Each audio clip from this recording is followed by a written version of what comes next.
And so if you don't have any fire, you've got to watch the people, the relationships that you develop. Have people of kindred mindsets. If you're around folk who are dead and negative all the time, they will affect you. You want people that are around you that have smiles on their faces, looking good. I was telling a group last week, Abraham Lincoln refused to hire a guy because of his face. They said, but the guy can't help it. He said, anybody over 30 is responsible for their face.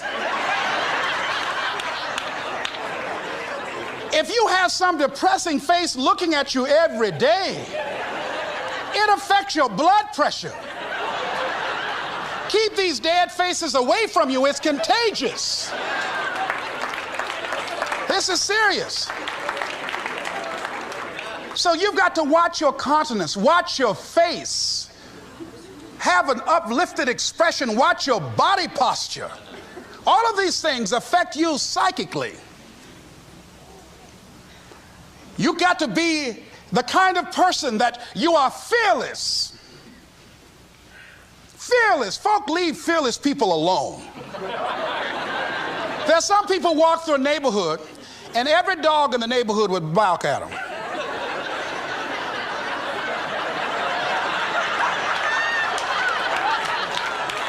But there's some people come through and ain't nobody gonna mess with this.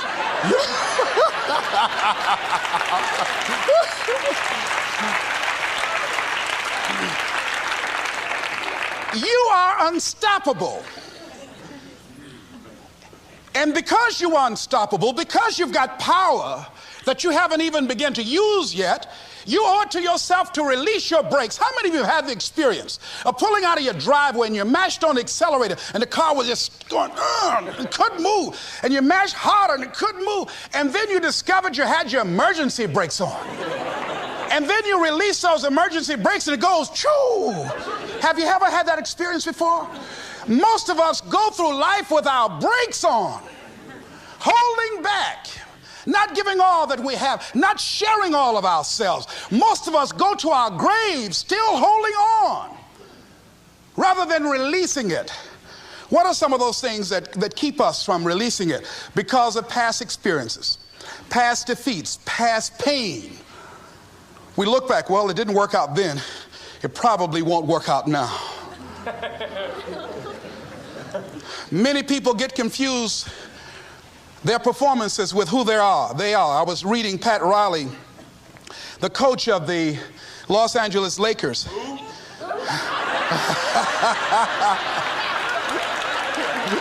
But you're going to like this quote here. After the Trailblazers had blown them out of the water, and I'm sure he said this last night, they asked him, how do you feel? He said, tonight we were exposed for what we are right now. You see? That if my speech tonight doesn't work, it doesn't mean that I'm a bad speaker. It means that what I did didn't work tonight. And I've got to separate what I do from who I am. And I've got another shot. See, the last chapter to your life has not been written yet, and it doesn't matter about what happened yesterday. It doesn't matter about the things that you've done that you feel guilty about. If you wouldn't do it today, you're convicting an innocent person. You've been reborn to a new state of consciousness. And as they say, if we knew better, we would do better. And so you begin to decide, I'm not going to be denied. I remember, and I was telling someone, and they asked me, would you repeat that again? I was interested in going into broadcasting. I'm adopted. And that was my key out. I wanted to make my mama proud of me. I was very much appreciative of what she's done for my brother and sister and I. And that was my way out. And I went over to a radio station, asked a guy and told him that I was interested in broadcasting. He looked at me in my straw hat and my overalls. He said, you have any broadcasting background? I said, no, sir, I don't. What do you do? I cut grass. Young ladies asked me what kind of work I do, and I was working on a garbage truck. I say, well, I'm a sanitary technician. He said, we don't have any job for you. I decided that was something I was going to do. I decided I'm unstoppable. I'm going to go up in here and I'm going to do this. I started going to the radio station every day, developing a relationship with the people that were doing what I wanted to do. And that's what I encourage you to do. Whatever area you want to go in, find people that are doing it the way you want to do it and develop a relationship with them. When I decided to go in this area, I wrote letters to Dr. Norman Vincent Peale, to Zig Ziglar, to Dennis Waitley, all of the giants in this area. And I said, this is something I want to do. I've been following your career. Would you help me? Dr. Norman Vincent Peale answered my letter, did an article on me, wrote about me in the most recent book that he issued, and done many broadcasts about me. I'd wanted to develop a relationship and rapport with those people that were achieving those things that I wanted to achieve. By the same token, I would go to the radio station, and I developed a relationship with the guys. And they used me as an errand boy when they needed some food or someone to go pick up entertainers that came into town. Temptation singing My Girl, Jerry Butler singing For Your Precious Love, Sam Cooke singing Darling You Send Me. I would pick up the entertainers at the airport and drive them around in the disc jockeys, big Cadillacs. They didn't have any driver's license, but I was acting like I had some.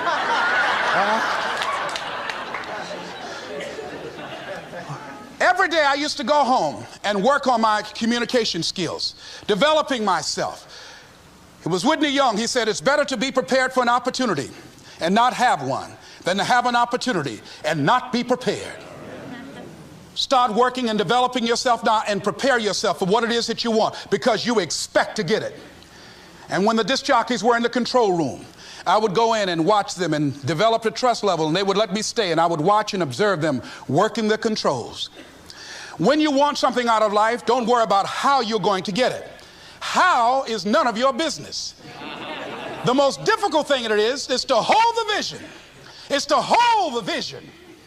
So there I was at the radio station. A guy was on the air and he started to drink by the name of Rock. I was outside the window looking at him and watching. Hungry and ready, saying, drink, Rock, drink. Pretty soon the phone rang. It was the general manager. I said, hello? He said, Les, this is Mr. Klein. I said, I know.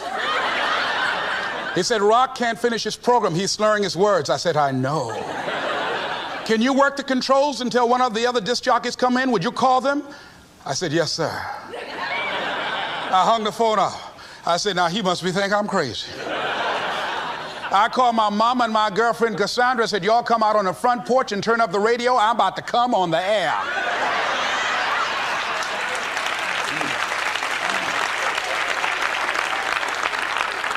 I waited about 15 minutes. I called him back. I said, Mr. Klein, I can't find nobody.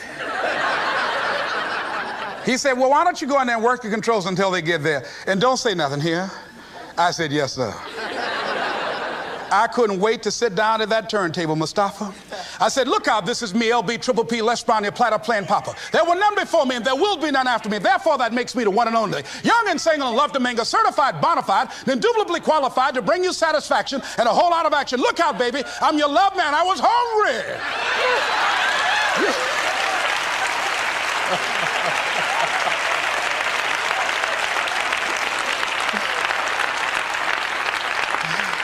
Shake somebody's hand on your right and left and say, you've got to be hungry.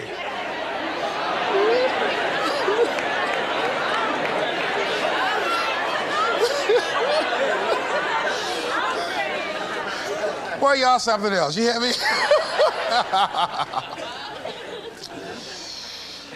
You want to be persistent about what it is that you want to achieve.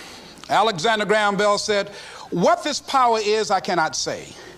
All I know is that it exists, and it becomes available only when a man or a woman is in that state of mind in which he or she knows exactly what he or she wants and is fully determined not to quit until they find it. When our children are learning how to walk, how many times will your baby attempt to walk and fall and you just say, just sit down, don't try anymore, you've fallen 20 times.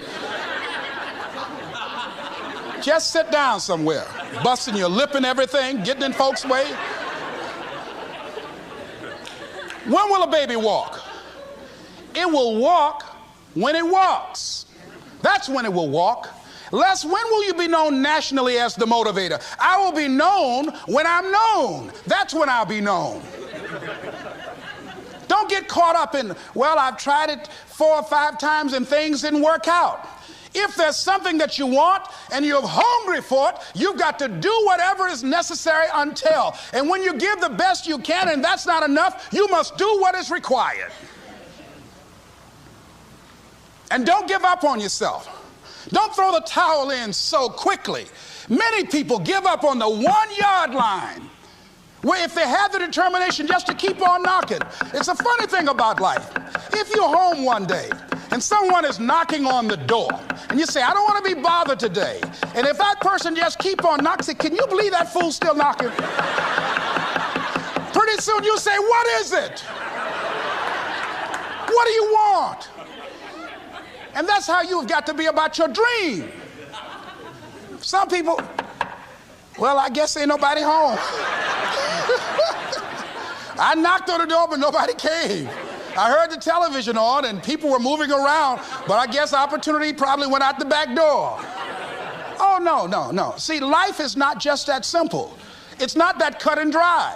And that's why most people never realize their personal greatness, because they're casual about life. And when you are casual about life, you will end up a casualty. Life is serious business. So I encourage you to be persistent, to not decide that, well, I've done the best I can. I guess I just can't have it. Don't make that decision. Many of us make premature decisions about ourselves. Calvin Coolidge said something, a man who was a president that was not known for his eloquence or making any historical decisions, but something he wrote about persistence. And he says, press on. Nothing can take the place of persistence.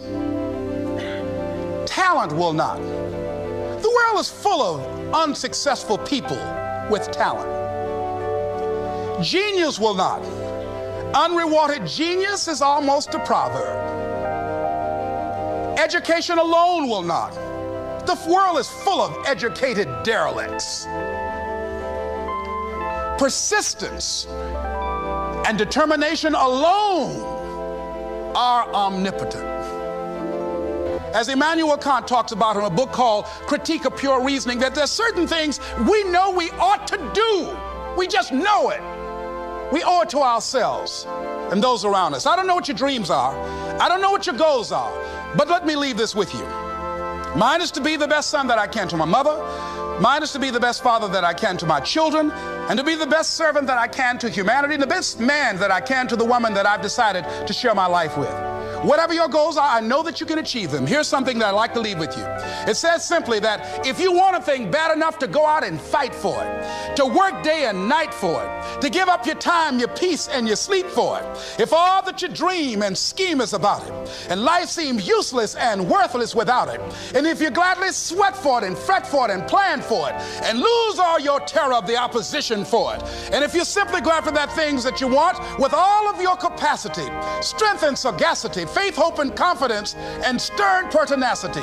If neither cold poverty, famish, or gout, sickness or pain of body and brain can keep you away from the thing that you want. If dogged and grim you besiege and beset it, with the help of God you'll get it. This is Mrs. Mamie Brown's baby boy, Leslie Calvin Brown, saying it's been a plum-pleasing pleasure as well as a privilege. Thank y'all.